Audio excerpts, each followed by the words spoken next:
right, good afternoon, everyone. We are on the record in case number 2024-00105, the electronic application of Pike County Solar Project LLC for a certificate of construction for an up to 100 megawatt merchant electric solar generating facility in Pike County, Kentucky. My name is Angie Hatton. I'm chair of the Kentucky Public Service Commission, and by virtue of that position, I also serve as chair for the Kentucky State Board on Electric Generation and Transmission Siting. I'll be presiding today. Joining me today are Commissioner Mary Pat Regan and Commissioner John Will Stacy. We are also joined remotely by the other siting board members. They are John Lyons, who is Deputy Secretary of the Energy and Environment Cabinet, serving as proxy for Secretary Rebecca Goodman. Jansen Hammock, who serves as proxy for Jeff Knoll, the Secretary of Economic Development Cabinet. Curtis Coons, our ad hoc member. I don't see Curtis Coons, but hoping he's joining us. And the other member is Elman Walters, our other ad hoc member. I see Mr. Walters. Okay. Well, I think that's it for now then. At this time, I would caution attendees to please set your cell phones to silence or turn them off. And the siting board is hosting this hearing both in person and via video conferencing. So, for that reason, those who are appearing remotely, if you would please mute your microphones when you're not speaking. If you use a phone for audio and computer for video, turn off the computer audio. If you're in a room with several people on their own computers, turn off the computer audio for all but one computer. If another participant is in a nearby office, close the doors between the offices. Please alert the siting board if you're experiencing technology failure that prevents your participation at any time in the proceedings. Attorneys should contact staff using the previously supplied contact information. The hearing for today is for the purpose of taking evidence in this matter. And at this time, we can have entry of appearance of counsel. Yes, good afternoon. Thank you. Summer Sheely with Bricker Graydon on behalf of the applicant, along with my colleague Kara Hernstein. Okay, and for staff? Nicole Carr. Okay. And the witness order that I have is Janine Johnson, who will be testifying remotely. I see her there. And then Christina Martins in person, Eric Miara again, and Joshua Kumler again, and Justin On again. And Yes. then Mr. Agresti as well. Correct. Yes. Okay. Right. Staff counsel, I've been advised that public notice has been given and filed into the record. Is that correct? Yes. Okay. Are there any outstanding motions? No outstanding motions. Confidential treatment have already been issued. We had the motion for deviation that will be addressed in the final order. Okay. Is that correct? All right. Now, at this time, do we have anyone wishing to provide public comment? I wasn't informed of anyone intending to give comment remotely, and I don't see anyone. Okay, and I don't see anyone in the courtroom here to give public comment. Anyone who does wish to provide public comment may do so by following the instructions located on our website at psc.ky.gov. Written comments may always be submitted by sending an email to psc.comment@ky.gov, and let the record show that the instructions and link have been provided, posted on our website for at least 24 hours.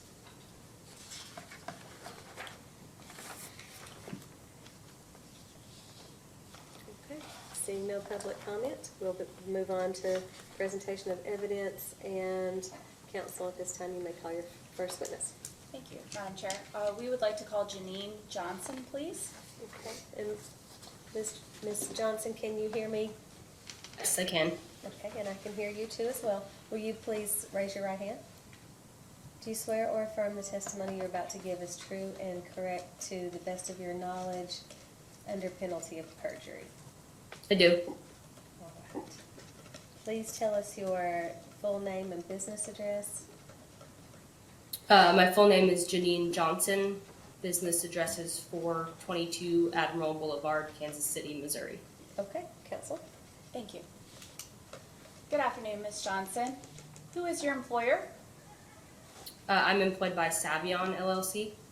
Okay. And do you have involvement with the Pike County Solar Project? I do. I'm the lead developer for the Pike County Solar Project. And just briefly, as the lead developer, what do you do relative to this project? I oversaw the studies that were completed as part of this application and oversaw the content of the application, as well as working directly in the community, working with the county executives and local community members, and ensuring all of our permits are obtained ahead of construction. And are you prepared to testify today and sponsor the application, the responses to the data requests, and all of the public notices that have been submitted with this application? Yes, I am. Thank you. I would tender the witness. Okay, Council for staff. Ms. Johnson, if I ask you any questions and you're unable to answer those questions and there's a better witness, just please let me know. Okay. The most recent site layout was submitted with staff's request for information, second request for information. Is that the most up-to-date site plan? Yes, that is the most up-to-date site plan. Do you expect this to be the final site plan for this project? I do not expect this to be the final site plan. The final site plan will be solidified ahead of construction. What are some potential changes to the site plan that you could see forthcoming regarding this project? I don't expect significant changes, but as we complete further evaluation of the site itself, there could be some shifting of panel locations, but we don't anticipate anything major to change. Will there be any adding to the number of panels to the project? No, not that I'm aware of. When do you anticipate that construction will begin? We currently anticipate construction to begin in mid 2026. How long will construction take? Construction should take anywhere from 12 to 18 months. According to the staff request number 3, you provided a construction schedule, but in that construction schedule, it doesn't actually have a year. Would you be able, if we requested that in the post-hearing data response, would you be able to provide the year that those construction activities would occur? We could provide an estimate, however, construction schedule won't be solidified until, we execute an EPC agreement with a third party. Okay. So that wouldn't really be solidified until early 2026. But you could really, you could provide like an estimate of when those Yes. activities could potentially occur. Okay.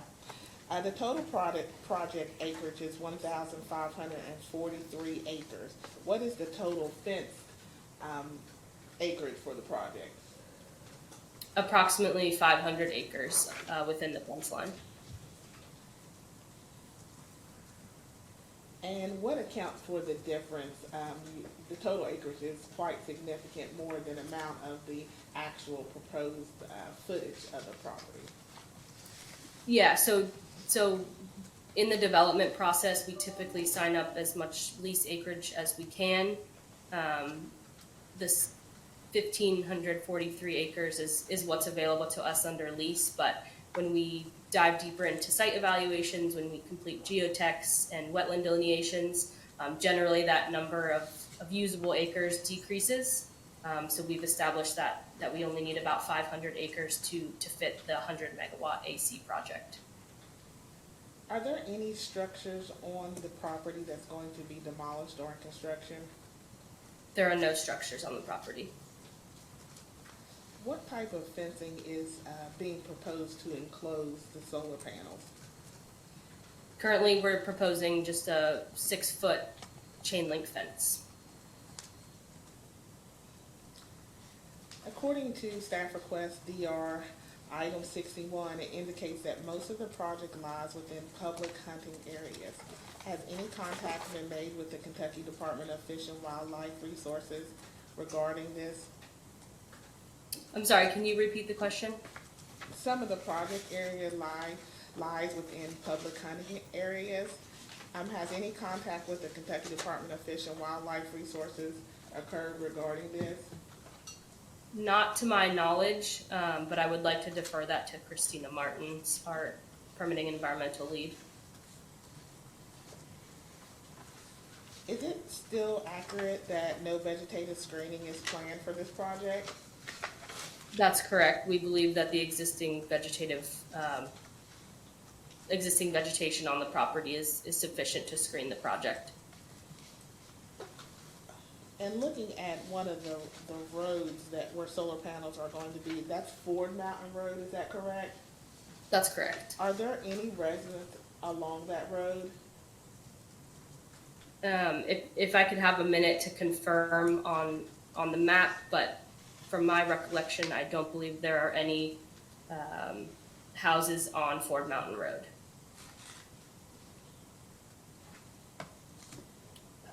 And to clarify, where we will have panels located, there are no houses along that route of Ford Mountain. There are some residences to the south. Okay. They're not directly adjacent. According to staff request item 21, staff request number 2, item 21, there are 8 residences that have a potential view of the solar arrays and 6 residents that have a potential view of the proposed fencing. Is there still no plan regarding those homes about any potential vegetative buffers? Yeah, as we sit today, we don't anticipate them to have visual impacts to the site. However, as we've committed to a complaint resolution plan, so if there are any issues of view shed, then we would happily address them then. Has anyone had any conversation with the residents who can potentially have a view of the panels or the fencing from their property? We have not had any direct conversations about view shed for those landowners. How was it determined that no vegetative screening was going to be needed in that area?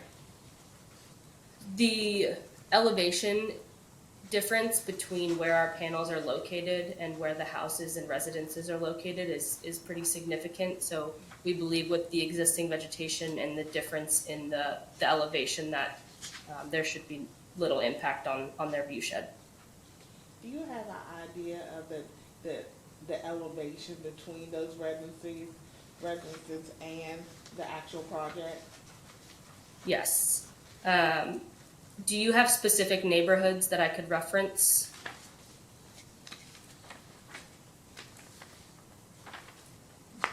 Just as an example, the western portion of our project is at 1,140 feet, and the neighborhood to the south is at 880 feet.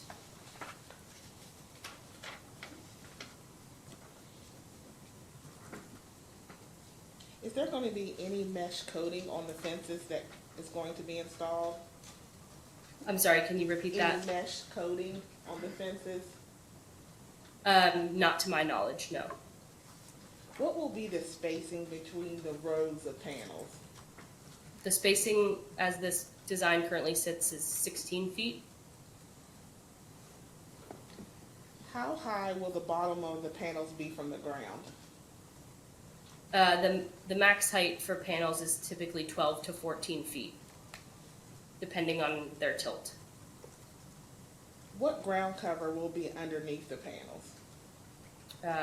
With the current design, the ground cover ratio is 49%. Is that going to be grass or gravel? Oh, it will be grass under the panels, yes. Can you describe a little bit about the overall condition of the roads, the access roads that are going to be used to get to the solar facility? Sure. Are you referencing the public roads or the roads on site? The roads on site to get to the actual project. Sure. So this site is a former coal mine. It was a surface mine, so there are some roads existing on the site.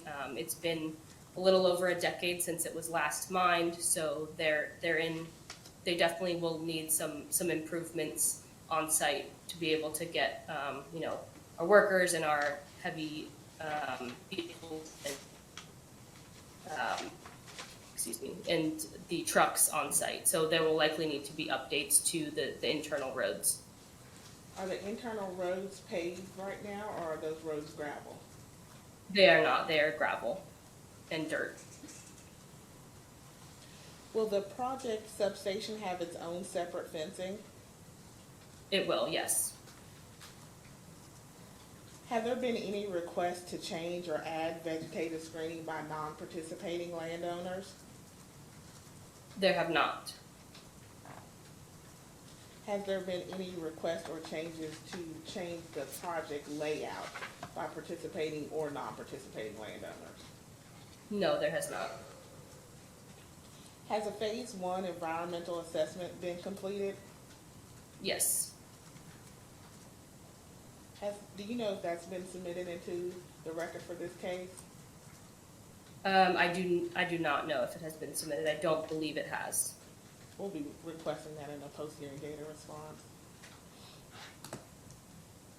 Has the delineation report been submitted or completed for this project? The wetland delineation? Yes. A wetland delineation was just recently completed on the site, so we don't fully have that report yet, so it's not available. Okay, but once you get it, you would be able to provide that Correct. report?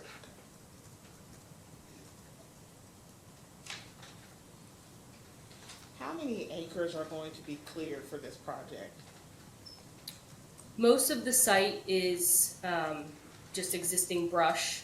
The site has not been reclaimed yet, so it's kind of just been vacant for over a decade now. There's not a lot of old tree growth or really much of any tree growth. We estimated 300 acres to be cleared, but that includes brush and grass that would just kind of be pushed to the side to install the panels. When are you going to begin the process of reclamation for this project? So that process is in progress right now. That typically occurs between the landowner and the coal company, and in this case, the bonding company who's taken over for the coal company. So that is in process right now, and they will need to request a post-mining land use change in order to change their post-mining land use from agricultural to commercial and industrial for the solar project to be built. Do you have an estimate of when the actual reclamation activities will begin on the project? I think that the reclamation activity will begin within the next 3 months. How long do you anticipate that process will take? I would estimate it to take 6 to 8 months from when the landowner and the surety company goes to the state for that request, and then to reclaim the site as well. How will stormwater or runoff be addressed? We will be implementing a stormwater pollution prevention plan ahead of construction that we'll need to abide by throughout construction. Whose responsibility is it to compile that and make sure that the plan is effective? So it will be the responsibility of Savion and Pike County Solar Project. We typically contract with a third-party EPC who are the boots on the ground completing the work, but ultimately it's Savion and Pike County Solar Project who's responsible for ensuring that any permits that are issued are complied with. According to the staff request number 1, item 8, it states that Pike County Solar representatives plan to engage with local law enforcement and fire services to provide information to ensure that they are familiar with the plan for security and emergency protocols. Can you explain to the siting board sort of how that process is started? Does Pike County Solar reach out to the local fire department and develop training for them? Sure. So once we have established our third-party EPC, Savion and Pike County Solar Project will work with our third-party EPC to develop an emergency response plan, and in turn we'll communicate that with the law enforcement and emergency services so that they are aware of how to respond in case of an emergency on the site. So we will reach out to them and make sure that they're aware of the plan and make sure that they're trained if they are not otherwise. Is it actual training that Savion, or the EPC contractor will do with the fire department, or is it just like a pamphlet they mail out? How are you guys ensuring that the local fire departments are prepared to handle? Sure, and I might defer this to Josh, but to Josh Kumler, our engineer. But my understanding is that, we would have a plan in place and we'd have several meetings with them to ensure that they understood and had the proper training, and if they didn't, we would make sure that they did. From reviewing the glare analysis, they identified some potential green glare impacts from the solar arrays to Pike County Airport. Has anyone spoke with the officials there at Pike County Airport regarding this? We have not spoken with the airport to date, but we fully intend to do so ahead of construction, and as such, we're required to file with the FAA to ensure that we're complying with any FAA regulations as well. Have you filed with the FAA yet? Have not. That's typically done ahead of construction. We've done the notice criteria tool, which is just the first step to notify us that we are required to file with the FAA. And when you said ahead of construction, is that 30 days prior to construction? Are you guys doing that 6 months out prior to construction? What is the timeline look like? Once we have a final site plan, so probably within 6 months of construction, ahead of construction is when we would file with the FAA. How many participating landowners are there for this project?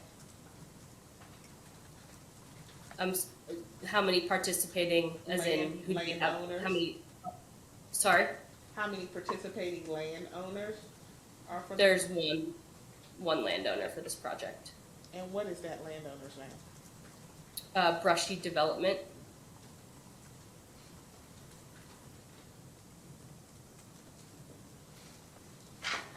For this project and looking at the setbacks, there are no local setbacks or zoning ordinances for this project, correct? That's correct. So Pike Solar is requesting a 2,000 feet setback. How many residential neighborhoods are within 2,000 feet of the project? How many neighborhoods are within Yes, how the many project? residential neighborhoods? I'm gonna have to defer that to Justin, our third-party consultant.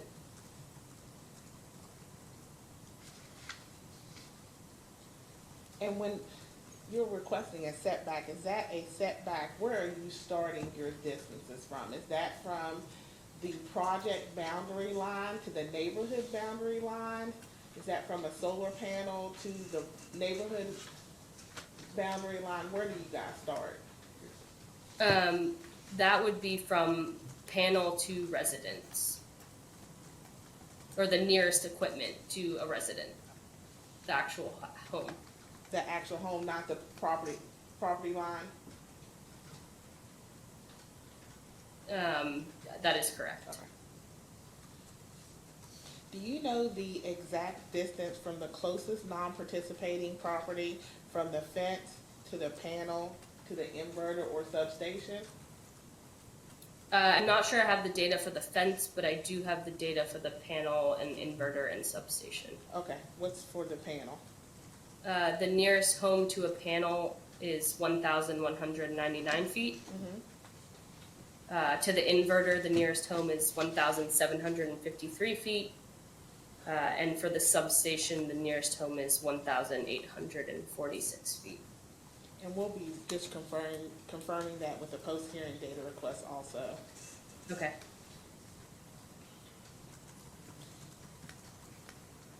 Do you know which particular neighborhood is the closest to the panel? I do not. I could make a guess on the map, but I'd like to defer that to Justin to Okay. confirm the actual neighborhood. What is the elevation range for this project? The elevation range for the project is anywhere from, it's an average of 1,400 feet. So there's a few areas that are around 1,100 feet and a few areas that are around 1,500 feet and above. What type of outreach to the neighbors, like for the closest neighborhood, what type of outreach has been conducted to inform those residents that the solar facility is going to be close to their home? Sure. So all of the landowners within the vicinity received an invitation to our open house back in January, and they've of course received notifications from us in regards to these hearings as well, and we will have future meetings for the public as well to inform them, especially ahead of construction, to make sure that they're notified ahead of construction commencing and how to get in contact with us. Have any residents reached out to you regarding concerns? I have had a landowner reach out. I wouldn't call it concerns. They just had questions on the project and was able to meet with them and just answer questions and make myself available. But they did not have specific concerns about the project. There's no local setbacks. There is a judge executive in Pike County, but can you talk or describe to the siting board some of the other contacts you've had with local officials there in Pike County regarding this project? Yep, I've met with the judge executive's office a handful of times. Once back in February, I met virtually with Deputy Judge Spears and the executive assistant, Jeannie Robinson. I've exchanged emails throughout the year with Ms. Robinson in terms of updates of the project and connecting with them on some other points. And I had an in-person meeting with both Deputy Spears and Judge Jones back in June to discuss the project in more detail. Please describe in detail the other public involvement or outreach that the project has had other than public meetings. Other than public meetings, there hasn't been any. I did have a few conversations with the superintendent for the schools as we hosted our public meeting at the school down the street from the site. Any complaints or concerns from non-participating landowners? We have not received any complaints or concerns to date. Have there been any requests to add vegetative screening from non-participating landowners? No. Have there been any requests from anyone in the community, officials or residents, to change the project layout? No. What, as far as traffic and roadways, what is the main county road that you will be using for deliveries? The main county road is Highway 119, and then we expect to deliver off of Ford Mountain Road.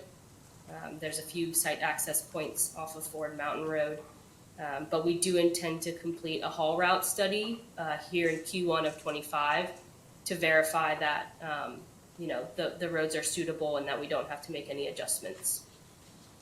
What type of traffic mitigation measures are you going to implement for this project so deliveries won't obstruct traffic or cause delays for the residents? So we've made a few commitments to utilize flaggers and escorts if necessary, especially coming off of 119 up Ford Mountain Road, to ensure that there's no traffic delays and that the deliveries are getting on site without any issues. And then we have also committed to working with a few of the churches in the area and the school to make sure that we're limiting any deliveries during school pickup and drop off, so as not to impact those times of day as well. Once this project becomes operational, how many full-time positions do you expect there to be? Yeah, we expect there to be about 3 full-time positions. Are those full-time positions going to be from residents of Pike County? I'm unable to say at this time. Generally, our full-time positions may bounce from a few projects locally. We have a couple projects over in Martin County, so I would expect that whoever is full-time will be generally local to the region so that they can get from a few counties, projects within a few counties of each other. Is it possible that the full-time employee could be a full-time employee for Martin County solar project, for Landmark Energy, and for also Pike County? It's my understanding that a few of them might be, yes. Does Pike County Solar have any employees? Pike County Solar will not have any employees. Anybody employed is generally employed by Savion. Who will hire the employees for construction? Will it be a contractor, or will it be Savion? Yeah, it would be a third-party EPC contractor managed by Savion.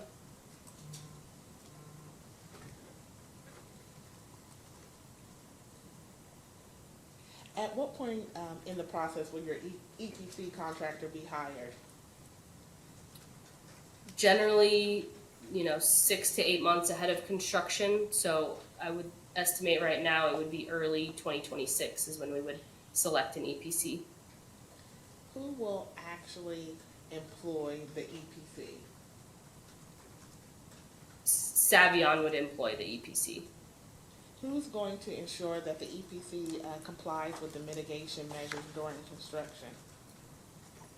Savion employees would ensure that any permits are abided by. What company will employ the individuals that will be responsible for ensuring the compliance during construction? Savion. What company will employ the individuals that will be responsible for ensuring compliance during operations? Savion. According to staff request DR2, item 53, Pike County Solar is 100% owned by Savion LLC. Is that correct? That's correct. And Savion is 100% owned by Shell New Energies US LLC. Is that correct? That's correct. Okay. In the application, there was an environmental violation record, and that provided that no entity with ownership interest has violated any federal or state environmental regulations. Was that environmental compliance, is that just for Landmark Energy and Savion? Pike County? Pike County, I'm sorry. Yes, they were for Savion and Pike County Solar Project. And so, to your knowledge, does Shell New Energy US LLC, does that company have any type of environmental violation records? To my knowledge, they do not have any environmental records. Do they have any pending? Not to my knowledge, no. Would you be able to confirm that in a post-hearing data request? Yeah, I believe so.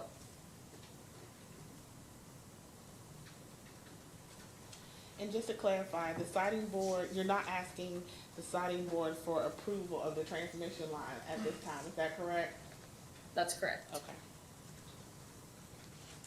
Where is this project in the interconnection process? So this project is completed, the interconnection process. It has a facility study and a system impact study. It also has an interconnection service agreement between PJM and AEP. Has the facility study and the system impact study has both been provided to the siting board? And you said the interconnection report has also been completed?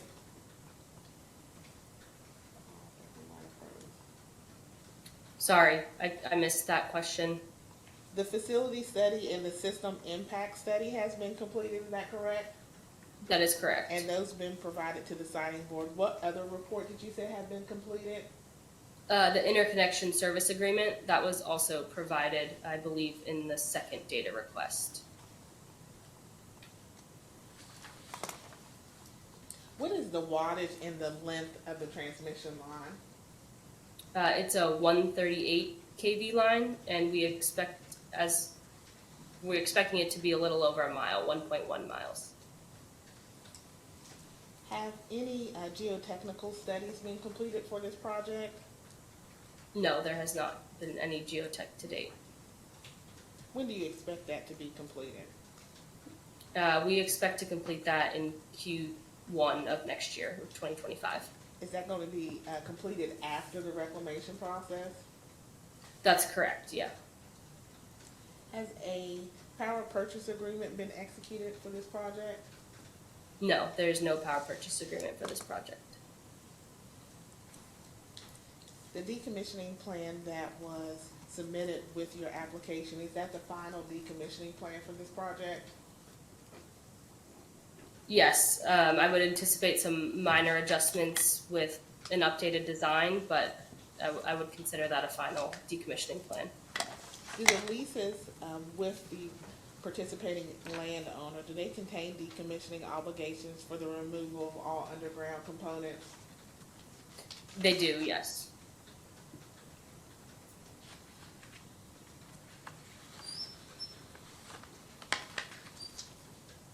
Are there any plans to enter into an IRB or a pilot agreement with Pike County? We do intend to enter into an IRB with the county and have commenced early conversations with them. Can you please describe to the siting board a little bit about how the complaint resolution program will work for this project?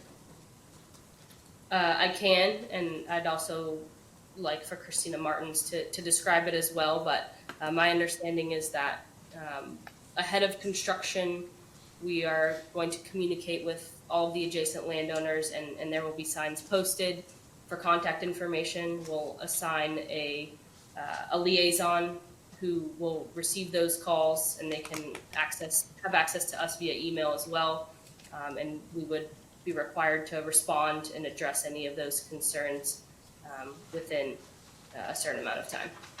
And you said that there will be signs posted. Where will those signs be posted?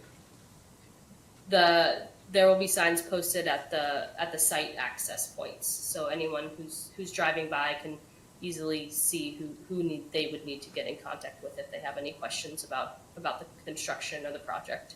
Are there any plans to put information on your project website about the complaint resolution program?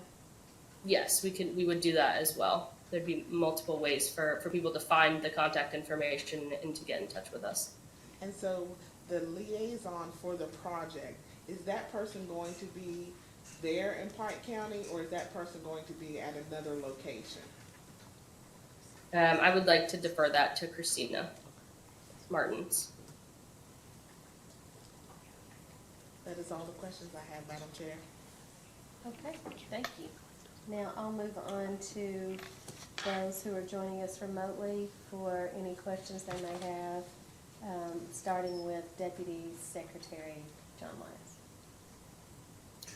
Thank you, Madam Chair. Good afternoon, Ms. Johnson. I'm trying to figure out how to ask you these questions, and maybe you'll have to defer to somebody else. I'm not sure. I'm really interested in getting on the record the complicated nature of the forfeited permits on this site and reclamation timeframes. And I'm going to refer back to some of y'all's answers, or your answers in data response request, or data request responses.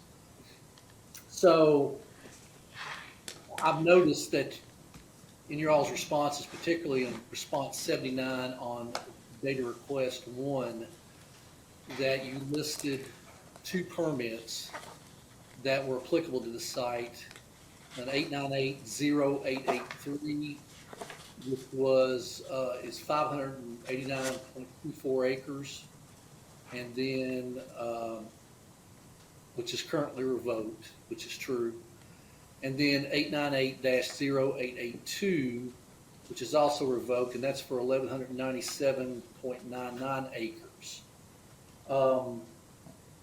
There is a third permit, to my knowledge, from my staff of 898-0881, which is also revoked for the site. They're all old Kentucky Fuel Corp permits, justice permits. And that one was for 223.69 acres.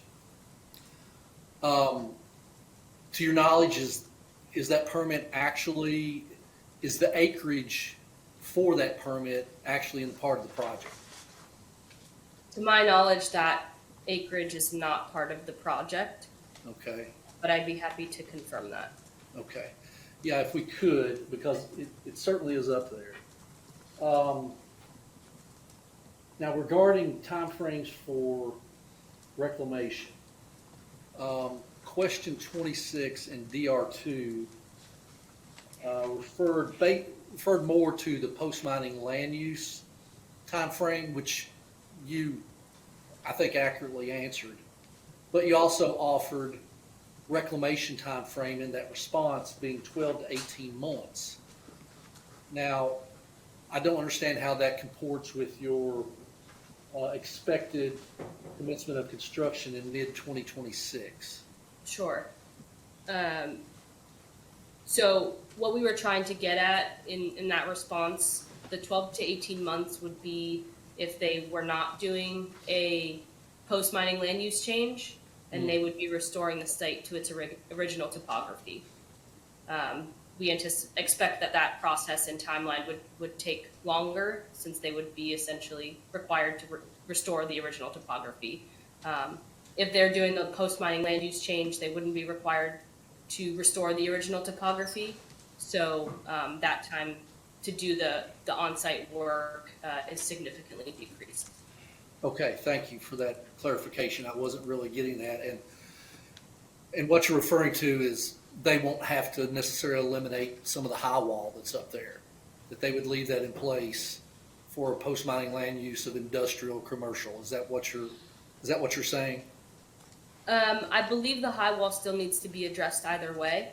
But what I was referring to is in the current post-mining land use, they're required to essentially restore all of the topography on the site that was flattened during the surface mining. But And so they would not be go ahead. I'm required.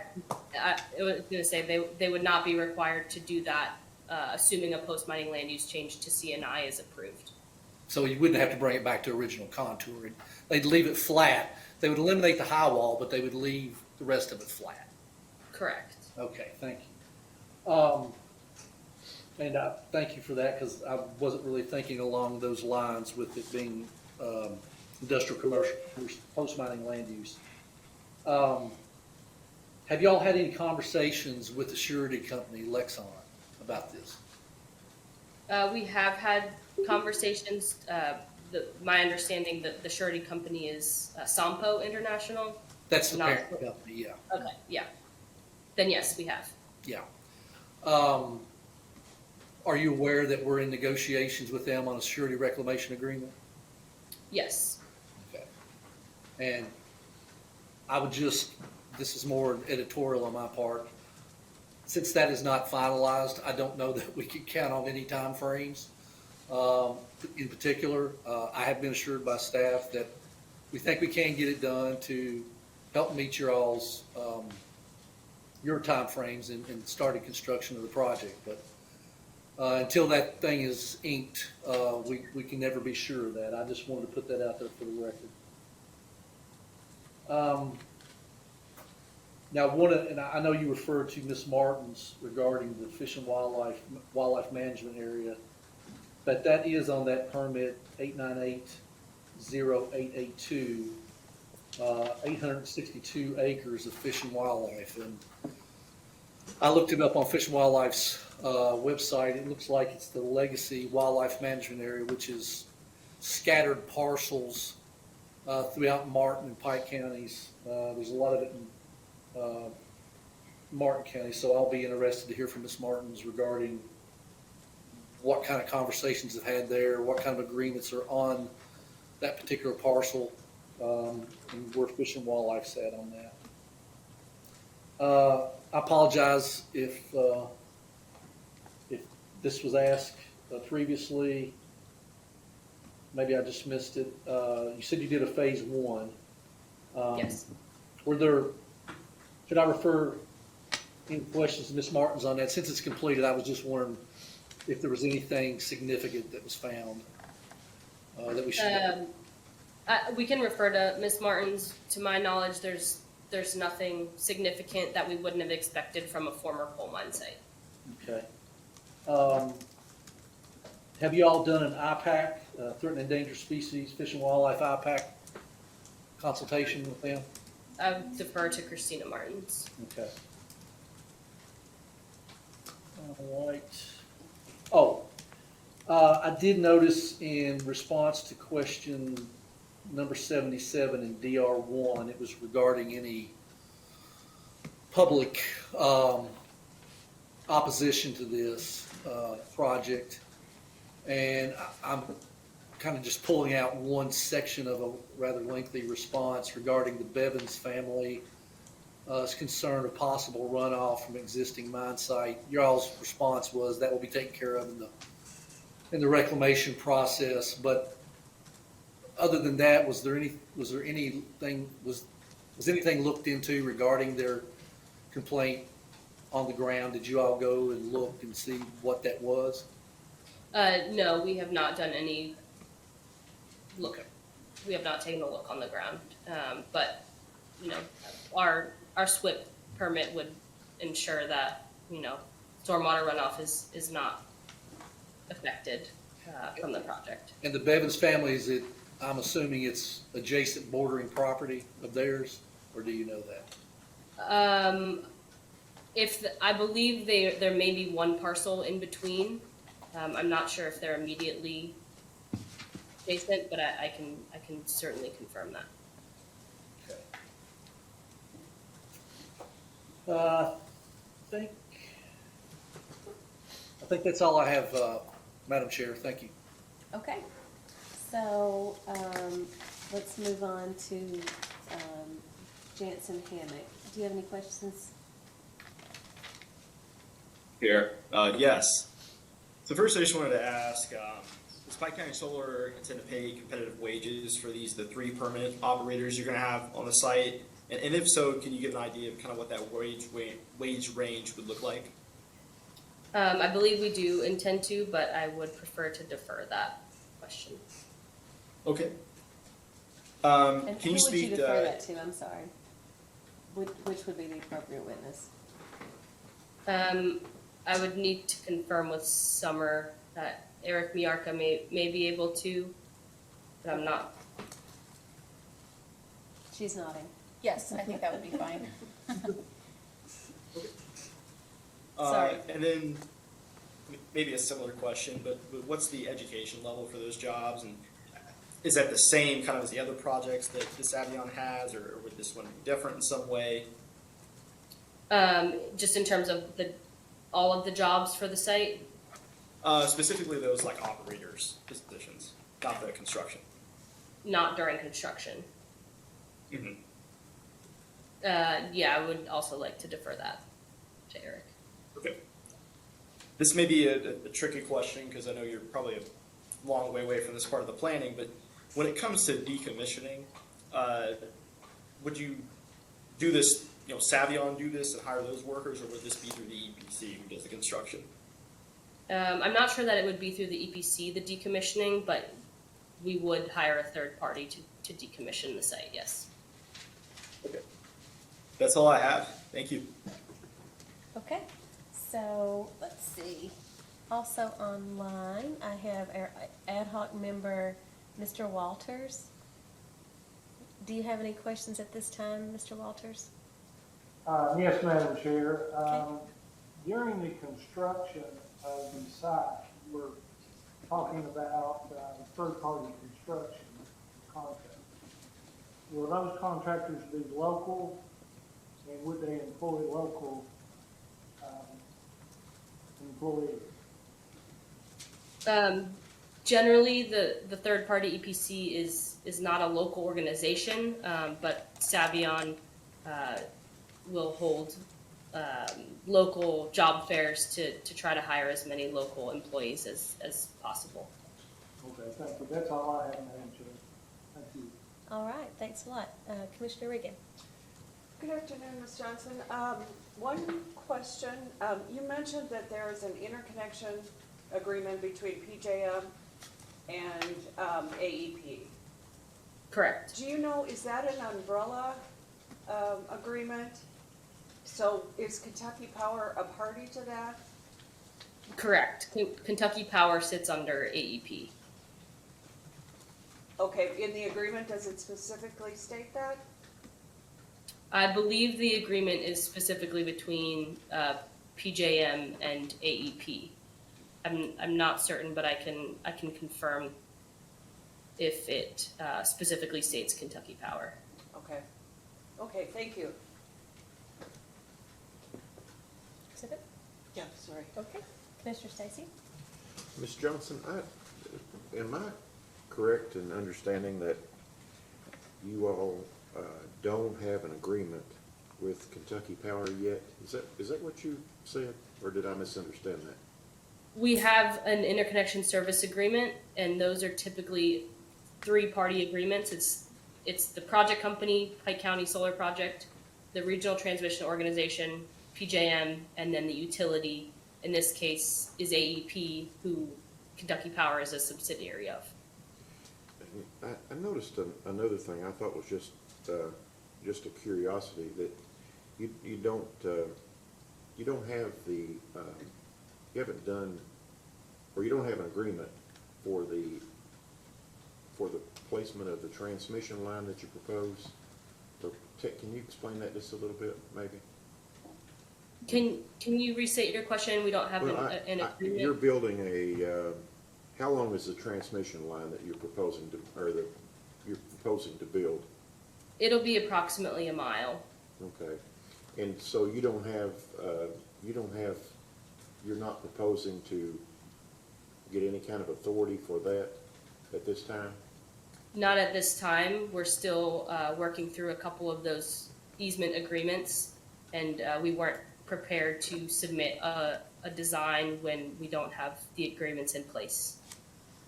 Okay, so you're still working with the property owners to go across their property? That's correct. Okay. One other thing is, I'm just assuming that, I've been to that part of Pike County just a little bit, but I'm assuming that the difference in elevation between the location where this facility is going to be built and almost all of the homes is a great distance. Can you tell us about what the difference in elevation is? Sure. It obviously depends a little bit on the neighborhood itself, but for example, the elevation on the western side of the project is about 1,140 feet, and the neighborhood to the south, neighborhood 8, one of the closest homes is 880 feet. Another example is, on the eastern side, we're at about 1,500 feet in elevation, and neighborhood 1 is at 1,360 feet in elevation. And what is the closest residence to The closest residence is approximately 1,200 feet. now, is that from one of the panels, or is that from the property line or fence line? That's from the panel to the residence. Okay. All right, thank you, Ms. Johnson. Thank you. All right. It's all right. Can you hear me okay? Yeah. Good. Do I understand correctly that there is just one landowner in this case? That's correct, yes. Has a mineral rights title search been completed? A preliminary mineral report has been completed, and we're in the process right now of kicking off a full mineral and title search.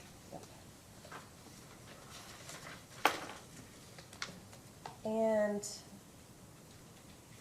at this time, I don't think there's been a transmission line route filed with us, or if so, it's preliminary. That's correct. Okay. When would you anticipate we would have that ready? We would expect to submit for a certificate of public convenience and necessity in Q1 of 2025. Okay, so you'll do that by separate application? Yes. I visited the site for this one, and at that time, there were two roads, access roads, and the first one, the one we traveled in on, which I believe was Ford Mountain Road, was pretty narrow and not much room for expanding it, since it was on a steep hillside. Do you know whether those issues have been worked out about what access road would be used for ingress and egress with the large trucks and the panels? Sure. Yeah, we expect, and I believe that was Brushy Fork Road on the eastern side. The western side is Ford Mountain Road. Okay, I had that wrong. We expect most of our deliveries, if not all, to be on that western portion off of Ford Mountain Road. For that reason, it's just not wide enough. There may be some vehicle traffic accessing the site from the eastern, but we do intend to complete a haul route study in Q1 of 25, and that would help us determine exactly where deliveries would enter and exit from. Got it. Okay. So at the time I was there was still efforts being made to locate all of the family cemeteries in the area. Do you know whether, because in Eastern Kentucky, people don't necessarily have a formal public cemetery, they'll bury folks on private land. Do you know if all those have been located by now? So our consultant ERM was on site earlier this fall completing some field work. I don't believe we have those reports yet, but that should have been part of their process, is confirming where cemeteries on site are located. One other issue while I was there, I found in my notes, I know efforts were being made to make sure that the construction wasn't happening close to churches or during prayer meetings at least, and there was one local church that had identified a weekday morning prayers were ever worked out. We did identify the times of those. I believe the midday one is a prayer session or a Bible group, not necessarily a full service. But we have committed to work with the church to ensure they know when our construction times are. Okay. All right. And then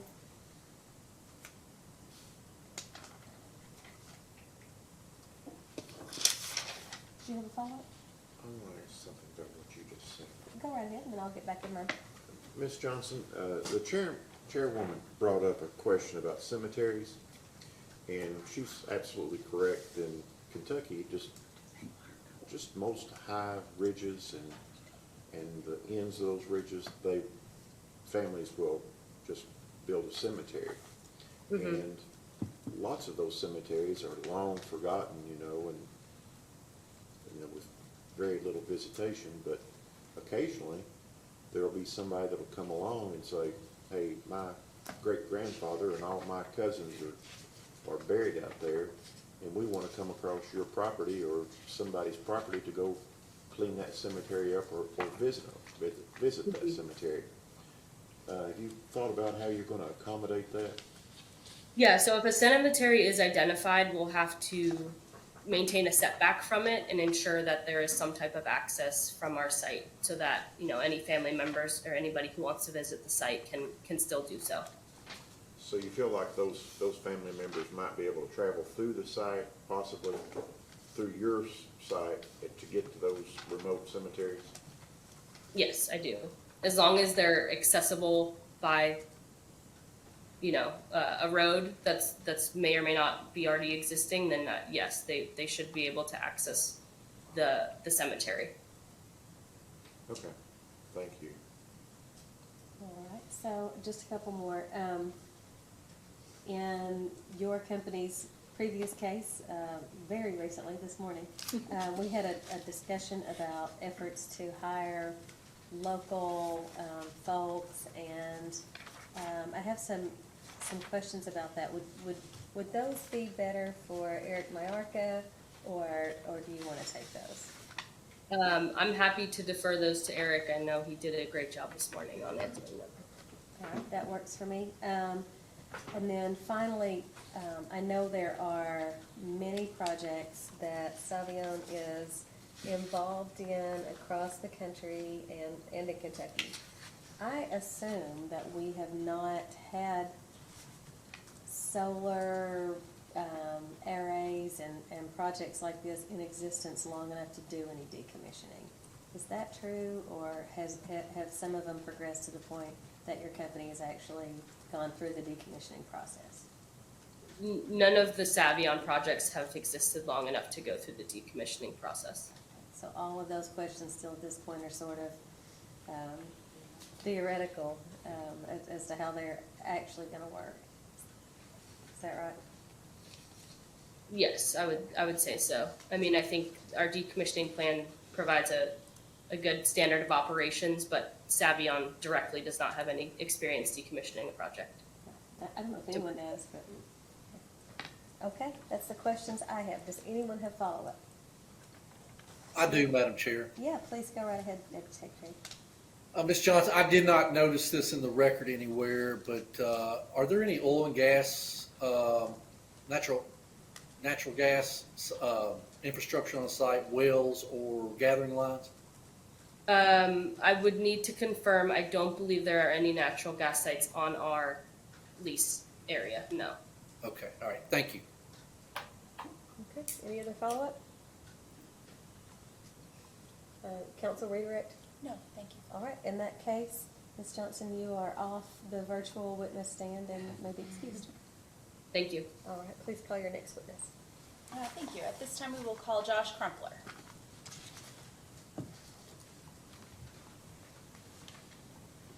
All right. Mr. Crumpler, can you hear us okay? Yes, I hear you. All right, and if you'll raise your right hand, please, to be sworn.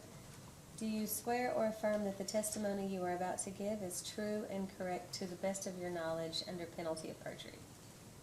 I do. Okay, counsel, you may ask. Good afternoon, Mr. Crumpler. Who is your employer? Savion Energy, What is your position? I'm a senior renewables engineer.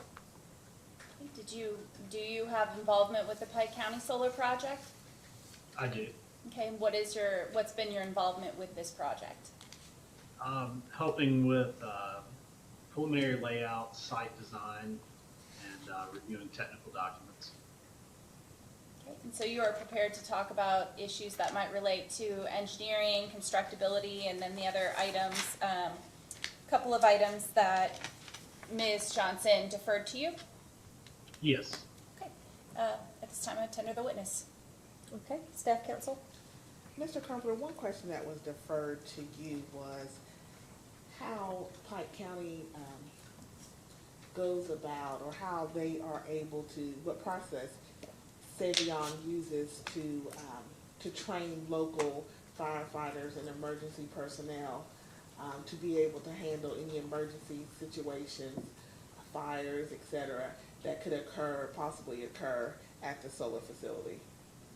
Yes, in the past on other projects, we've prepared a emergency response plan, and we've met with the local fire departments to provide training once the site is operational. We have met with those local fire departments to review the plan and go over that plan and provide training for what type of, if there are any emergencies or anything on site, to what they can and can't touch, basically, so they don't injure themselves. No further questions, Madam Chair. Okay. And Deputy Secretary Lyons, do you have any questions? Yes, just kind of a general one. Good afternoon, Mr. Crumpler. Good to see you again. Just like we did in the hearing this morning, where we also didn't have a geotech report, could you just generally go through some of the challenges that you may face in construction here from an engineering standpoint, just for the record? And it's obviously a little different because there's going to be reclamation done on this site where it wasn't on the other site we talked about this morning. But just in your professional opinion, what are some of those challenges that we could face here in construction of this site? It'll be very similar to what we were experiencing on these other coal mine sites with pile installation. We are anticipating that we are going to pre-drill those holes, pre-drill holes and then backfill and place the posts in those with concrete, sand backfill, or native soil. Those are kind of very similar challenges that we are going to experience here on this one. And as far as any existing hollow fields, and because these permits are pretty old, so they probably had hollow fields on them. I did confirm that the other site had hollow fields on it. From an engineering standpoint, from a geotech standpoint, is it accurate to say we'd probably avoid some of those deeper fill areas for the heavier equipment like the substation or inverters and transformers? That's correct. We would try and minimize any impacts from those larger fills and try and place those heavier items, shallower fill, to minimize any potential settlement issues with those. All right, thank you. No further questions, Madam Chair. Okay, thank you. Mr. Hammack? Okay, and then moving on to Mr. Walters, do you have any questions for this witness? No, Madam Chair, I have no questions. All right, thank you very much. And Commissioner Regan? Commissioner Stacy? I have one question. You spoke about the fire departments and how that response would be in case of a fire. Is there anything special that those fire departments should be concerned about or prepared for in case of electrical fire in any of your facilities there? Any kind of special training or equipment? No, sir. We typically, we haven't seen that any new equipment is required for, to treat any type of fire. Most of it will be self-contained, so if there is a fire within a string, you can shut that string off and it's self-contained. If there were any fires, it would just be probably limited to like on the surface or grass, which can be easily put out with the existing equipment that they have. What about your buildings or facilities? What kind of facilities do you have that would be in a structure? Our substation, which is typical for any type of utility substations that any of the utilities currently have, PJM or any of those equipment. So if they can maintain those facilities, they should be able to maintain those facilities. And you have inverters that would be enclosed somewhere? They are enclosed on site, and typically if we've seen, or we haven't experienced this, but if there was an event, you would just pull the disconnect switch and just let it kind of burn and contain itself. It's all within its own enclosure. It's not going to explode or anything. Do you know how far you are from the nearest fire department there? I do not know that off the top of my head. No, I just wanted to remind your council that those are all going to be volunteer fire departments, and their equipment and training might not be, it might be, but it might not be up to the standards that it would take to ensure their safety if they were to respond to this. So that might be something that you might send some kind of information to the staff to make sure that those firefighters that did respond to something wouldn't get into something where someone would get hurt. We typically meet with those, even volunteer fire departments, we meet with them and try and train them as well. Yeah. And that's part of our emergency response plan is Okay. to meet with them, see what equipment that they have and work with them. All right. Thank you, Mr. Crumpler. And I don't have any questions. Do we have any follow-up, Mr. Crumpler? No. Madam Chair, I do. Yes, go right ahead. I'm sorry, I keep, y'all keep asking great questions, which makes me think of more questions. And Mr. Crumpler, I don't know if you're the one to address this, but since Commissioner Stacy just brought up fire, let's talk about wildfire for a moment. Are there any precautions, buffers, thoughts taken to avoid damage from wildfires? I mean, it's pretty typical every year we have wildfires in eastern Kentucky, and some years it's a lot worse than others. Is there anything in the project plan to address that? We typically have we place our fence about 20 feet, if not more, from our modules. And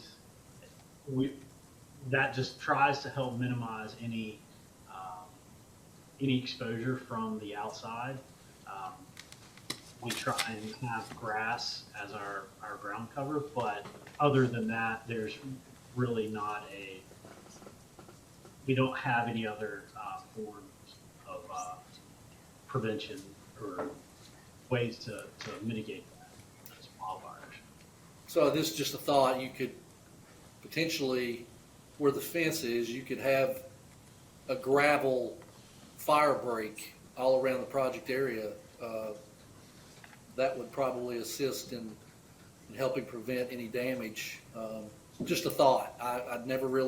I didn't think about that this morning, and Commissioner Stacy asked this question. It just came to me that perhaps that might be a good idea. Just going to leave that with you all. Yes, we'll certainly pass that information along to our engineers. Thank you. Thank you, Madam Chair. You're welcome. Any further follow-up? Any redirect? No, thank you. Okay, please call your next witness, and Mr. Crumpler, you are excused. Thank you. We'll stay virtual and go with Mr. Agresti next, please. Anthony Agresti. Hello. Hi, Good Mr. afternoon. Agresti. Can you hear us? Yes, I can. Good. Please raise your right hand. Do you swear or affirm the testimony you're about to give is true and correct to the best of your knowledge under penalty of perjury? Yes, I do. Okay. And please tell us your full name and business address. I think I skipped that with the last witness. My name is Anthony Agresti. It's my full name. Business address is 200 Charles Ewing Boulevard in Ewing, New Jersey. All right. Thank you very much. Counsel, you may ask. Mr. Agresti, who is your employer? I'm employed by Environmental Resources Management, ERM. What is your position? I'm a principal consultant. Did you have involvement with Pike County Solar Project? Yes, I either oversaw or conducted the noise assessment for the project. And so are you prepared to testify regarding the acoustic assessment and those types of topics here this afternoon? I am. Thanks. I would tender the witness. Staff counsel? Yes, Mr. Agresti, what mitigation measures are planned for this project? The noise analysis we did revealed that sound levels were so low off-site that no noise mitigation measures would be required. Do you recall what the distance was from the nearest solar panel to the nearest home? I don't have the number in front of me, but it was on the order of 1,200 feet. I'll be requesting that information at post-hearing data request. No further questions. Okay. So Deputy Secretary Lyons, do you have any questions? No, ma'am. No questions for me. All right. Mr. Hammack? Thank you.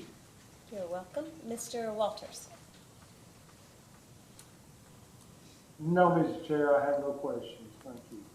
Okay, and Commissioner Reagan? I don't have Commissioner Stacy? No, I don't have anything. And I already asked you these in the previous hearing, but it is a separate record. When would the majority of the noise be taking place? I assume that's during construction and during the pile driving phase? Yeah, those would be the higher sound levels. During operation, it would just be the inverters and the auxiliary transformers for the inverters, and then the substation transformer. Okay. And I assume, again, with the population, the elevation difference between the location of the actual site and then the location of the nearest residents, schools, churches, things like that, that it's unlikely to have much noise impact. Yes, in fact, our modeling assessment took into account the existing topography in the area, and there is quite a bit of intervening terrain which acts to reduce the sound levels from the site. Right, I know in some of these solar sites, they actually use sort of noise cancellation methods like trucking in large screens to bounce back the noise. Do you anticipate what? It's called a blanket. A blanket, noise blanket. Do you anticipate needing the use of any of those type apparatus in this site? No, I don't anticipate anything like that would be required, again, because the model, the calculated sound levels are just so low off-site, they would not be required. Okay, that's all the questions I have. Any further follow-up? Redirect? No, thank you. Okay. Then, Mr. Agresti, you may step down from the virtual witness stand, and please call your next witness here. Thank you. Thank you. Justin On, please.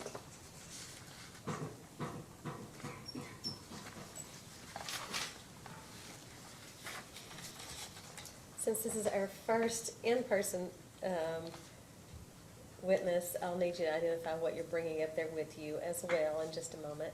But please raise your right hand.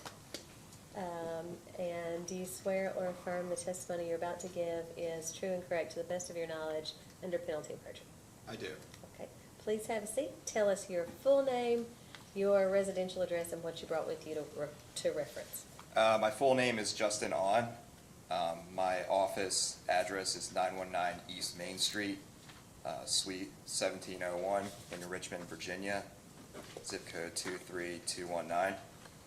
And what I brought up to the stand is a chart of residencies, residential neighborhoods, and distances from various components of the proposed project, and notes I've been taking during the hearing. Okay. And did you also leave him a copy of the application and things like that up there? Yes, the application and the responses to data requests are up there. All right. You may ask. Thank you. Mr. On, who employs you? Environmental Resource Management Incorporated. What is your title with that company? Managing consultant. What does a managing consultant do? Oversee consultant, project manage. I act as the project manager on our side for ERM, the consultant, and I assist with Savion with the environmental studies and permitting support. And you did that with respect to the Pike County Solar Project? Correct. Okay. And you're prepared to discuss any of the studies that you oversaw completion of here today? I am, yes. And actually, I might do something just a smidge different if it's okay, since there had been some questions about distances. We anticipated as much, and that's what Mr. On has available. Do you mind running us through those if I just ask quickly what some of those are? Yes, I can. What is the closest distance between a panel and a home? A panel and a home, so that would be 1,199 feet. And is that particular home in a residential neighborhood? It is not. Okay, what is the closest panel to a home that is contained within a residential neighborhood? That distance is 1,880 feet. Okay, what is the closest distance between an inverter and a home? That would be 1,753 feet. Okay. And is that residence within a neighborhood? It is not. Okay, so what's the closest distance between an inverter and a home that's within a neighborhood? That distance is 2,457 feet. Okay, and one more set of the same question for the substation. What's the closest distance between any residence and the substation? That distance is 1,846 feet. And is that particular residence within a neighborhood? It is not within a neighborhood. Okay, and so what is the closest distance between the substation and any home within a neighborhood? That distance is 2,263 feet. Okay, hopefully that helps us much. With that, I would tender the witness. Okay. The Councilmember very Stitt? first distance that you gave from the panel, are any of those homes participating landowners, or are all those homes non-participating landowners? They are non-participating landowners. Has anyone had a conversation with that landowner? I will have to defer to Pike County Solar Project LLC. I believe Mr. Miara could answer that, or if not, then we could ask Ms. Johnson the question. For that, the home that was closest, do you know what the elevation is? The one we were just discussing Closest previously? Yes, to the solar panel. That elevation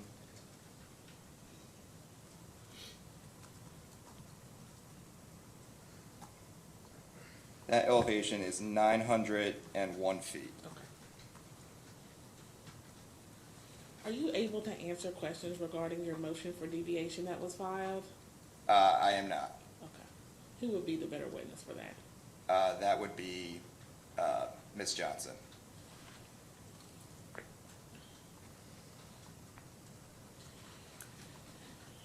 So I may have excused Ms. Johnson, but I still see her. So if we need to recall her, staff, Okay. And I think I they have assume- are you able to answer that, Ms. Martin, regarding the distances? I think she deferred that to you. Maybe. Okay, all right. We'll Depending give on it- the question, Okay. I think there may have been a slight misunderstanding. The motion itself obviously was written by council, but Mhm. if it pertains to the The distance, distances, then I think okay. Mr. On is Okay. not giving himself enough credit for what he knows. nice try. I'm looking at neighborhood number 4. Is it still accurate that neighborhood number 4 is 1,879 feet from the closest solar panel?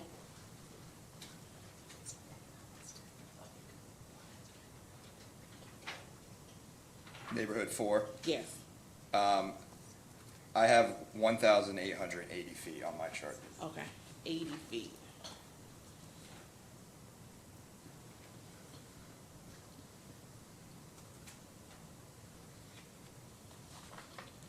For residential neighborhood number 5, it says only the northeastern tip of the neighborhood is located less than 2,000 feet. Do you have the approximate distance for that northeastern tip? Would that be from the project, are you referring to the project boundary? Yes. It's from the solar panel to the project, yes. Oh, the solar panel? Mm-hmm, to the project boundary of residential neighborhood 5. It says, that only the northeastern tip of the neighborhood is located less than 2,000 feet. The distance from neighborhood 5 to the project boundary is 1,945 feet.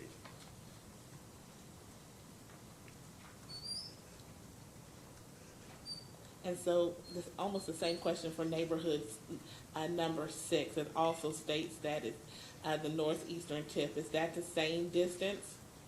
It's located less than 2,000 feet. What's the approximate distance on that? Distance would be 1,719 feet from the project boundary. And so, is it accurate? You told me that residential neighborhood number 4, the motion says 1,879. Are you requesting a setback of at least 1,880 feet? I will have to defer to Christina for. Okay.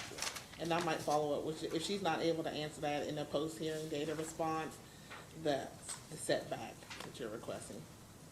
No further questions? Okay. And Deputy Secretary Lyons, do you have any questions for this witness? No questions for me, Madam Chair. Thank you. Thank you. Any questions, Mr. Hammock? We couldn't hear you, but I think that was a no. Gotcha. All right. And what about you, Mr. Walters? Do you have any questions for this witness?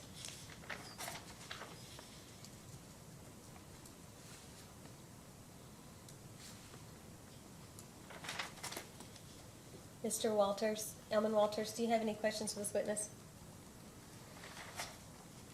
Madam Chair, I have no questions. Thank you. Yes. Thank you. Commissioner Regan? I don't. Commissioner Stacy? Well, I don't know if we asked this question. I don't think this is your question exactly, but we were just talking here a minute ago when, you know, there are elk in this region of Kentucky. And I know that your fence is like a 6-foot tall fence, and we were just wondering about, you know, what happens. These are like 1,500, 1,200 pound animals, and have you taken any kind of consideration been taken for 3 or 4 of those, or 50 of them wandering through your project? And what, I mean, if you've never seen an elk in person, I mean, they're huge. And It's basically a moose. I mean, they are really big. And I just thought I'd get your thoughts about that. For project specific, for that kind of project specific, I would defer to Savion regarding their project plans for Yeah. potential that, Christina Martins.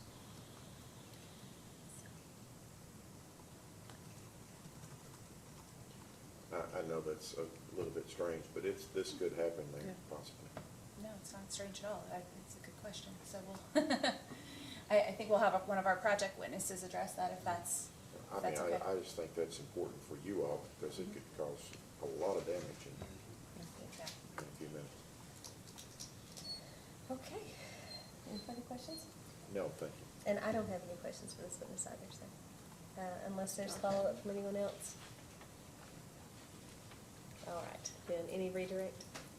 I do not, thank you. Oh, you may sit down, sir. And I know we made it through the entire morning without a break, but I'm gonna call a 10-minute break. Just Sounds a good. quick restroom break or whatever else is needed, and I will see everyone back at 10 after 3. Would Josh be the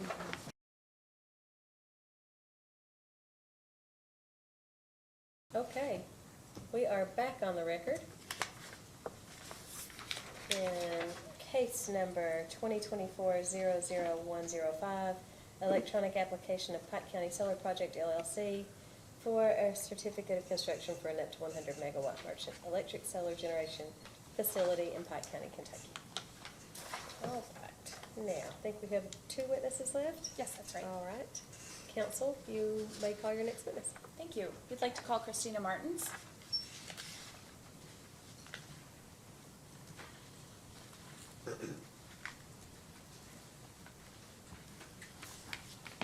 Raise your right hand, please. Do you swear or affirm the testimony you're about to give is true and correct to the best of your knowledge under penalty of perjury? Okay, please have a seat and tell us your full name, business address, and what materials you brought to reference up there. I'm Christina Martins, 422 Admiral Boulevard, Kansas City, Missouri. And besides the application, I just have my notes from previous questions. Okay, Counselor, you may ask. Thank you. Good afternoon, Ms. Martins. Who is your employer? Savion LLC, And what is your title? Director of Permitting and Environmental. And what does that mean you do with respect to Savion projects? Savion projects, I coordinate and work with all of our permits and the environmental studies that are done for the projects, and then therefore the coordination with those agencies as well. Have you had involvement directly with both the Lindbergh Energy Center that we discussed this morning and with Pike County Solar? Yes. Okay. Are you prepared to testify about those types of permitting and activities and the other questions that were deferred to you, and just by my notes to kind of jog things, that included question regarding public hunting areas, fencing, a couple of permitting type questions, and also with regard to the plan for locating cemeteries, along with other, the other items that might be of interest. Yes. I would tender the witness. Okay, counsel for staff? Yes, Ms. Martins, I have one question for you. Looking at staff request DR number 1, item 61 is states that most of the project lies within public hunting areas. Describe whether any contact with the Kentucky Department of Fish and Wildlife Resources has occurred, and how the project will accommodate this. And the response from Pike County Solar was the project has not yet contacted the Department of Fish and Wildlife, but expects to do so as part of the pre-construction process. Has that occurred? No, it has not occurred yet. That would occur prior to construction, though. What type of safety measures is Pike County planning to start, because it is a public hunting area, to let residents know that this project is coming, that you won't be able to hunt there? What type of safety measures? Safety measures for construction? Well, just to make the residents aware that this solar project is here, and land that you used to be able to hunt on is no longer going to be there. permitted. Yeah. Yeah, so my understanding right now is this is enrolled in a voluntary program, and so it is part of elk hunting zones 6 and 7. Mm-hmm. In order to have permissions to hunt on this land, there's an application that the landowner has to actually approve. Mm-hmm. So there is a process in place for the public to hunt there, to get the permissions in order to do so, even though it's enrolled in the program. So I think that through the process of the removal of that voluntary enrollment, that would happen prior to construction. We don't see any need to take hunting rights away prior to construction starting. No further questions. Okay, Deputy Secretary Lyons, do you have any questions? Yes, Madam Chair. Ms. Martins, just to follow up on that, do you know if there's a conservation easement or any type of easement agreement between Fish and Wildlife and the landowner there? Or is that maybe what you were saying? Yeah, to my knowledge, there is no conservation easement with Fish and Wildlife. It is enrolled through the voluntary legacy hunting program, and that is my understanding, a voluntary process to allow hunters on private land and couldn't be removed upon request.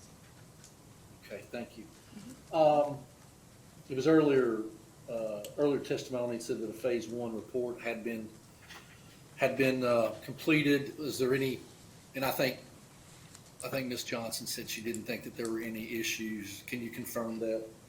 Yeah, the phase 1 report was completed in 23, and nothing unusual there. There's the mining activity that has not yet been reclaimed.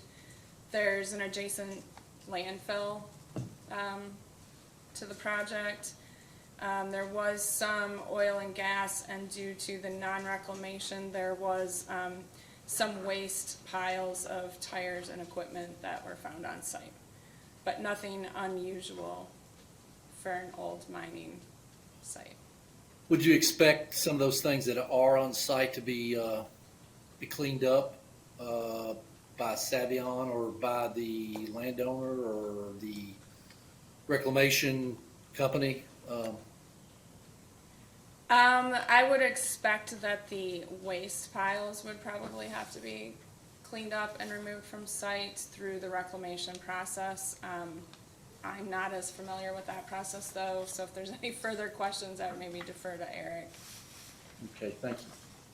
Also, it was reported that a wetland delineation was recently completed. Are there any jurisdictional waters on the project site? Yeah, so the wetland delineations were completed on site. That report is still in draft form, and I actually have not reviewed it yet, so I can't answer if there was any jurisdictional. If there is, we would coordinate as needed. Okay, thank you. Let's move on to threatened and endangered species. Talked quite a bit about that this morning. Has there been consultation with Fish and Wildlife yet?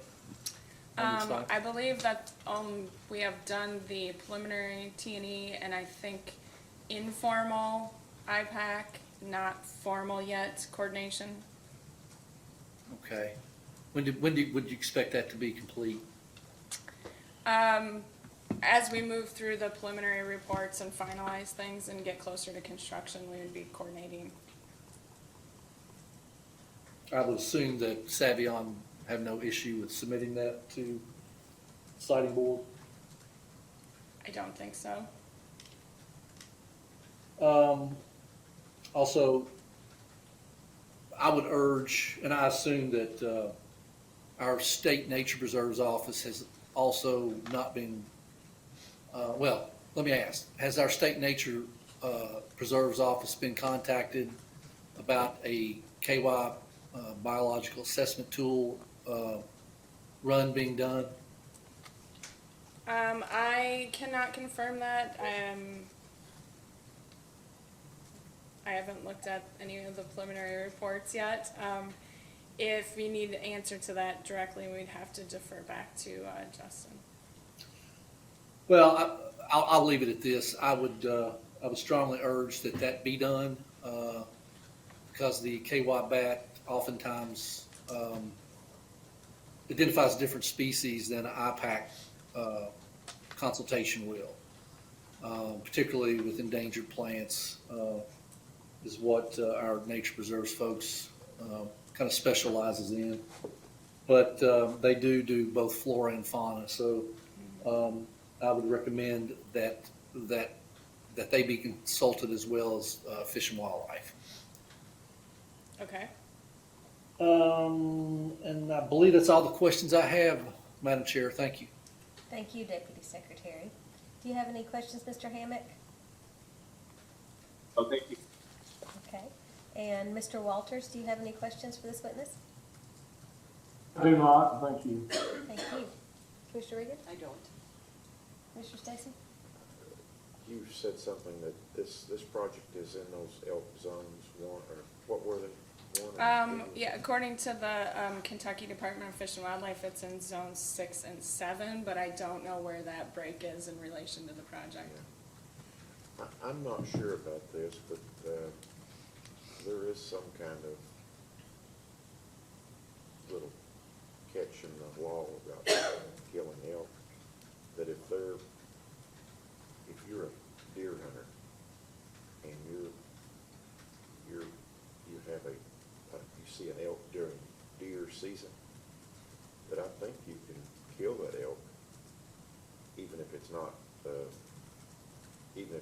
in one of those zones. Now, that may not affect you because your whole property may be within one of those zones, but just saying that because you might want to check that out. There's a little bit more to it than just in the zone or out of the zone, and I'm not sure what the rules are, but that might be something that you need to check.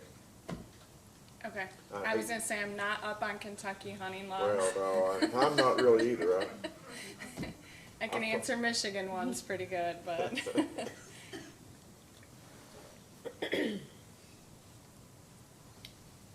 No, that's it, thank you. They really are enormous. They I don't know are. why we haven't asked about this in other solar cases, but I know you can graze sheep underneath solar panels. Yes. Goats will destroy them.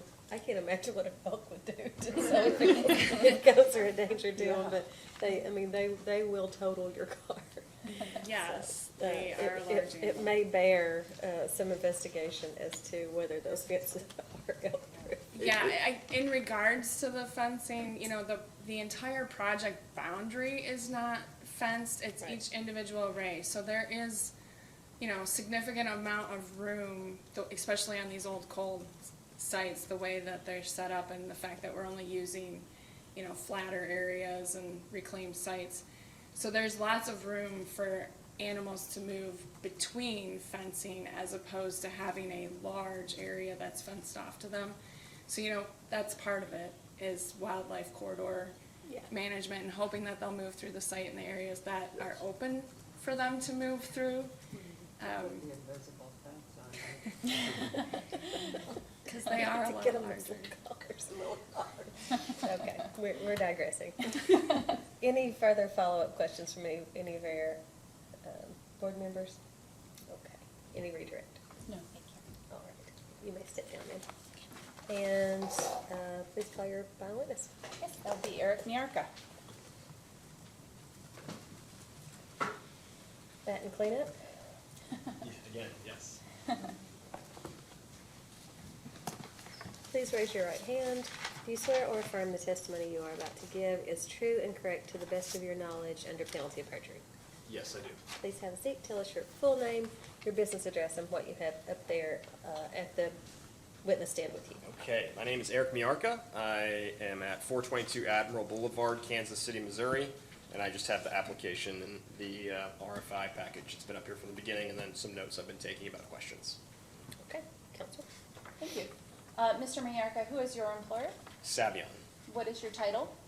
Development Director. What do you do as a development director? I oversee development in the Mid-Atlantic and Southeast regions, and I'm responsible for bringing projects from inception to the point where we're ready to start construction. And did you have that involvement and role with respect to the Pike County Solar Project? Along with Ms. Johnson, yes. And you're prepared to answer questions generally that have been deferred to you, and you've been hearing them throughout the afternoon? Yes. Okay, I would tender the witness. Staff. Can you talk a little bit about, I know we talked about it in the Lindbergh project, but what is Pike County Solar's commitment to hiring local residents for Yeah. this project? Yeah, same as every one of our projects, we will commit to hiring or compelling our engineering, procurement, and construction contractor to utilize local labor as much as possible. We will facilitate, Savion will help facilitate in partnership with our EPC contractor, some job fairs as the construction effort is ramping up once we have that EPC contractor on board.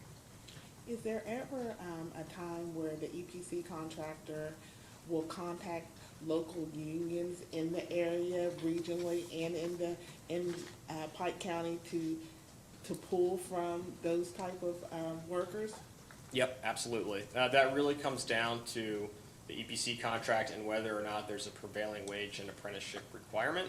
If there is, then very likely they will be entering into project labor agreements with the different trades, different unions in the region.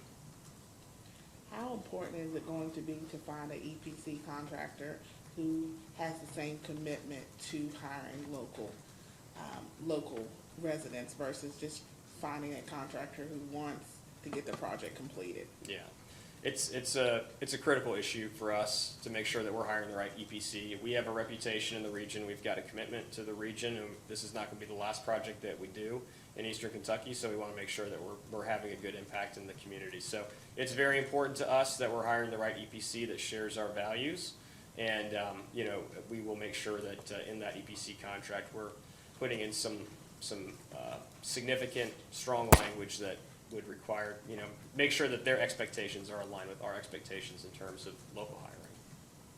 No further question, Madam Chair. Deputy Secretary Lyons.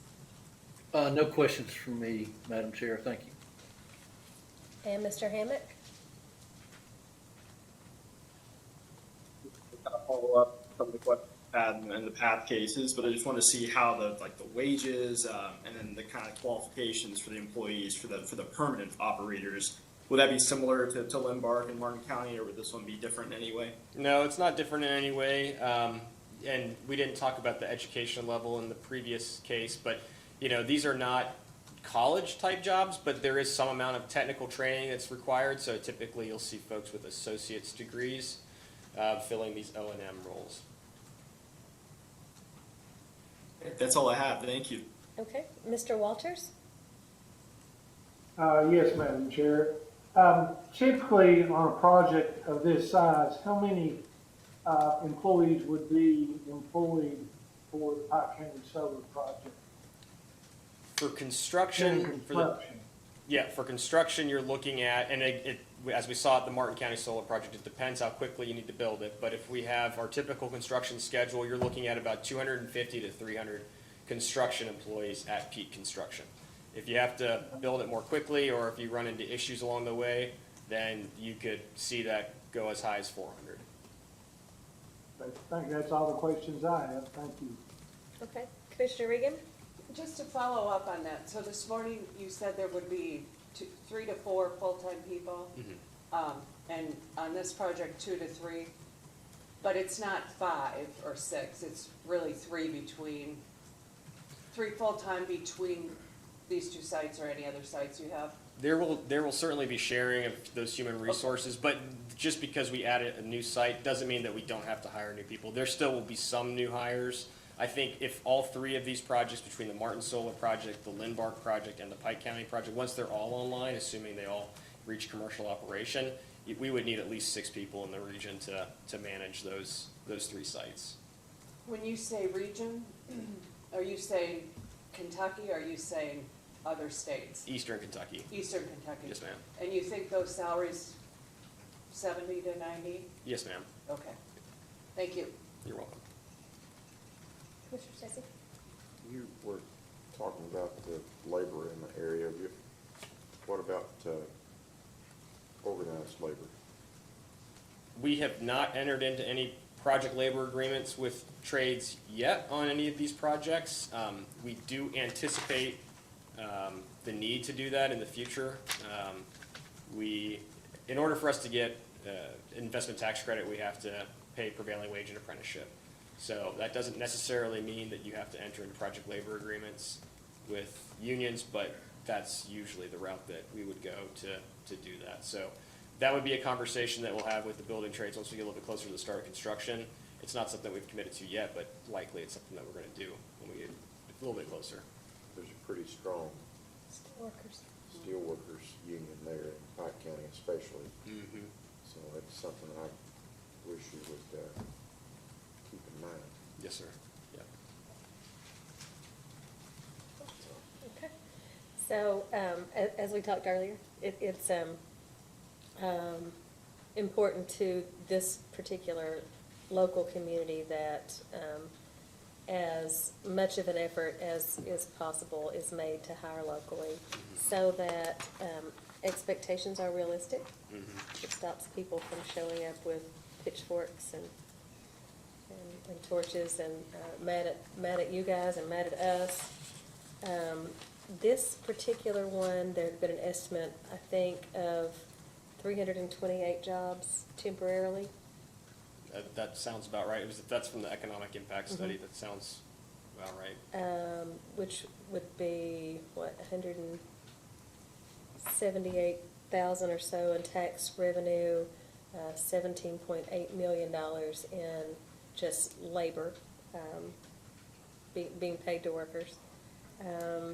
For the county, property tax was estimated at in excess of $3.5 million. And then for the schools, the tax impact would be in excess of $7 million. Is that still a realistic expectation? Yes, ma'am, it is. And the other tax that I don't think was included in that is a franchise tax or a unitary tax, and that is substantial, what we're seeing on other projects based on our tax models. And there has been no IRB entered into with Pike County, but that, you said early discussions were taking place? Ms. Johnson is having those conversations, and yes, she's had conversations with the county so far, but there's nothing that, there's no IRB that's agreed to yet. And then, of those 328 jobs, you don't have an accurate expectation yet of how many of those will end up being local. But learning from other projects that you have in the area, I understand that the company is intending to make that a bigger emphasis with your contractors. Absolutely, yes, ma'am. And I think we should make sure that we're clearly defining local. Does that mean Martin County and Pike County combined, or is it just Pike County? And then how would that work if we are using labor? If we're using a union, they're gonna have to have members from that county. So there are some, I think, logistical constraints that we have to think about. But yes, our commitment is to hire as many local folks as possible for the construction of this project. Yeah, and I think when people see numbers like that, then, I mean, the positive is emphasized, and people don't come out and protest and argue. And so I want to make sure that people haven't gotten an idea of a more positive idea of what's about to take place than actually ends up happening. Because, you know, people show up and protest when they don't see a benefit for their county. Okay, and has that spurred have any of these questions spurred additional follow-up questions? Staff? No. Anybody participating remotely have follow-ups? Commissioners? Redirect. No, thank you. Okay. Shall we wrap up? Okay, good. Mr. Murphy, you may step down. Thank you. I don't think we had any exhibits we need to round up and mark. Are there any motions at this time? No, Madam Chair. And when do we need the final order, staff council? November 17th. We need a final order entered by November 17th. Let's see. Mr. Miara is one of our two witnesses who are in the Asheville, North Carolina area, and so that's why this one's a little tighter, because he was unable to travel. When did you get power back? Yesterday or something? No, last Thursday. Last Thursday. Yeah. So thank you for accommodating Yes, thank you very brief much. continuance in Our this case. condolences for your community. Is that where you live? I do, yes, sir. And so does Janine, actually, and she's 8 months pregnant as well, so. And your houses are okay? We had some water in the basement, but compared to everyone else, it was fine. There's a lot of damage, a lot of devastation there. Folks are still literally digging themselves out, so we got lucky. Having been part of a community that got it 2 years ago, we're still not done cleaning. Yeah. And definitely our condolences to you for what Thank happened with that beautiful area of Asheville. Yeah, and thank you for your flexibility. Welcome. Siting board staff will issue written summary of the requests and get those out by October 18th for Yes. post-hearing data requests. How long would you need to respond to those? Can we take 10 days, or is that gonna 10 press days too is, much? yeah. If we 28 could do then? like 7 or 8, just because this one's Closer, quarters due. sure, 7, quicker. is that acceptable? So then Yes. by the 25th? Just did math in public on camera, which I tend to try to ever resist doing, but yes, October 25th. And then, do you want to have the opportunity for a brief?